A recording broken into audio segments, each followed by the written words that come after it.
اللہ نے آدم علیہ السلام کو پیدا کیا اور انہیں عالم بنا کر ہی تخلیق کیا، یعنی جب وہ پیدا ہوئے تو جاہل نہیں تھے۔ اللہ نے آدم علیہ السلام کو فرشتوں سے بھی بڑا عالم بنا کر پیدا فرمایا۔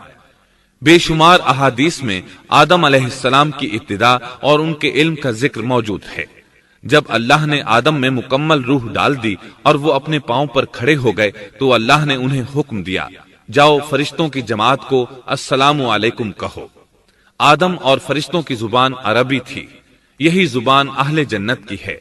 آدم گئے، جا کر سلام کہا، انہوں نے جواب میں کہا وعلیکم السلام ورحمت اللہ، یعنی تجھ پر اللہ کی سلامتی اور رحمت ہو۔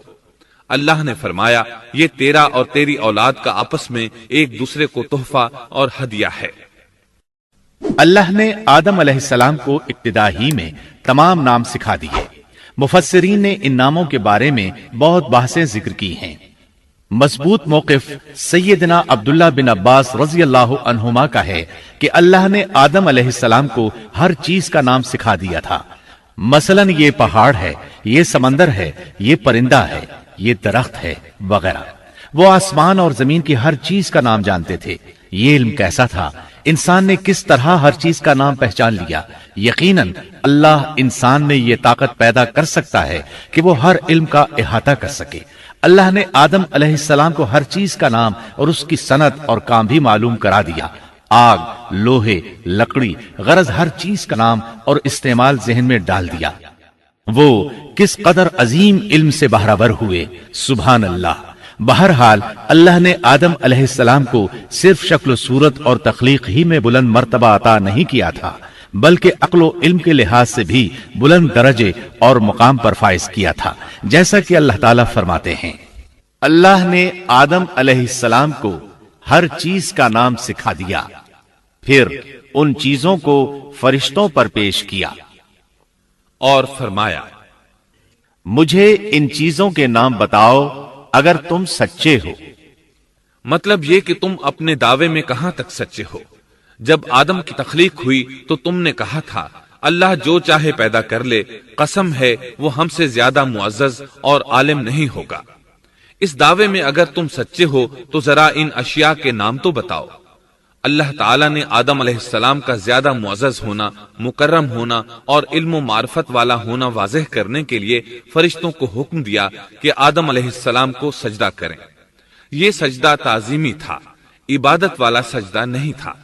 سجدہ تعظیمی پہلے وقتوں میں جائز تھا، لیکن اب حرام ہے۔ اسی لیے تو یعقوب علیہ السلام، ان کی بیوی اور 11 بیٹوں نے یوسف علیہ السلام کو سجدہ کیا تھا۔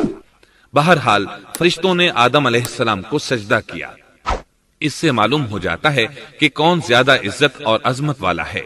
یقیناً آدم علیہ السلام زیادہ شرف اور منزلت کے حقدار ٹھہرے۔ جب اللہ تعالیٰ نے ان کی عزت، تکریم اور تعظیم ثابت فرما دی، تب علم و معرفت میں ان کی برتری ثابت کرنے کے لیے فرمایا اگر تم اپنے قول میں سچے ہو تو ان چیزوں کے نام بتاؤ۔ تب فرشتوں نے کہا، فرشتے کہنے لگے اے اللہ تو پاک ہے، ہمیں تو صرف اتنا ہی علم ہے جتنا تو نے ہمیں سکھا رکھا ہے، مکمل حکمت و علم والا تو ہی ہے۔ اللہ تعالیٰ نے آدم علیہ السلام سے فرمایا اے آدم تم ان فرشتوں کو ان چیزوں کے نام بتاؤ۔ آدم ہر چیز کا نام بتانے لگے، کسی جگہ بھی انہوں نے غلطی نہیں کی۔ جب انہوں نے فرشتوں کو تمام چیزوں کے نام بتا دیے تو اللہ تعالیٰ نے فرشتوں کو مخاطب کر کے کہا کیا میں نے تمہیں پہلے ہی نہیں کہہ دیا تھا کہ زمین اور آسمان کا غیب میں ہی جانتا ہوں، اور میرے علم میں ہے جو تم ظاہر کر رہے ہو اور جو چھپا رہے ہو۔ یہاں ذہن میں سوال ابھرتا ہے کہ فرشتے کیا چھپا رہے تھے۔ وہ راز والی بات یہی تھی کہ اللہ ہم سے زیادہ معزز اور عالم مخلوق پیدا نہیں کرے گا۔ واضح رہے ہم آپ کو صرف واقعات ہی نہیں سنا رہے، صرف سیرت اور تاریخ ہی بیان نہیں کر رہے، بلکہ قرآن بھی پڑھ پڑھ کر سنا رہے ہیں۔ اور قرآن کو اس وقت تک سمجھنا محال ہے جب تک کہ ان واقعات کی تفصیل موجود نہ